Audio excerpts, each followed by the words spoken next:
The deafening roar of the Colosseum faded, replaced by the sterile hum of the alien mothership. I stood before the High Council, my human heart still pounding from the brutal combat.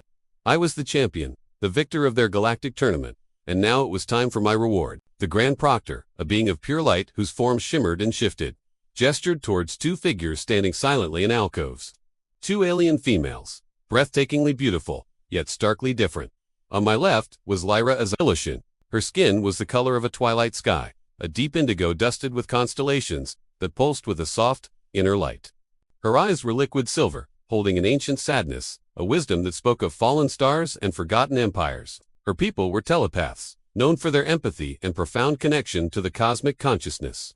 To choose her would be to embrace a life of serene contemplation, of shared thoughts and dreams, a journey into the very soul of the universe. She offered peace, a quiet harbor in the chaotic void of space. On my right stood Celis, a Valerian. Her skin shimmered like molten gold, and her hair was a cascade of fiery red, crackling with contained energy.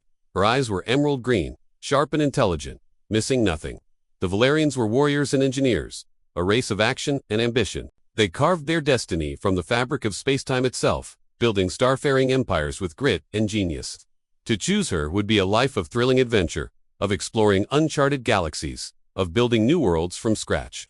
She offered a blazing sun, a path of glory and conquest across the stars. The Proctor's voice echoed in my mind, a chorus of 1,000 whispers. Choose, human, your reward awaits. A partner to share your victory, to accompany you on your journey. My gaze shifted between them. Lyra, the silent poet of the cosmos. Celis, the roaring flame of creation. One offered the universe within, the other, the universe without. My human life, my past on a now distant Earth, felt like a forgotten dream. This was my new reality. I took a deep breath, the recycled air of the ship feeling thin in my lungs. I looked at Lyra's silver eyes and saw galaxies being born and dying in their depths. I saw a future of tranquility, of understanding the grand, silent song of existence. Then, I turned to see. Her green eyes flashed with fire and promise. I saw a future of exhilarating challenges, of standing shoulder to shoulder against impossible odds, of leaving our mark on the cosmos. The choice was not just between two beings, but between two entirely different destinies. Peace or passion, serenity or glory. My eyes scanned the vast chamber, the silent alien counselors observing me. They saw me as a primitive, a brute who had won their games through sheer ferocity. They offered me a prize, a companion to, in their eyes, domesticate me. But as I looked from Lyra to Celis, I didn't see a reward.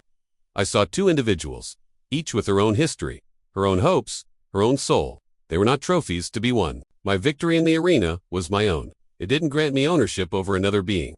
I finally turned back to the Grand Proctor, a new resolve hardening in my chest. I met its blinding light, without flinching. I thanked the High Council for their generous offer. I began, my voice clear and steady. But I cannot choose. A ripple of surprise, a wave of unspoken thoughts, washed over me from the council. They are not prizes, I continued.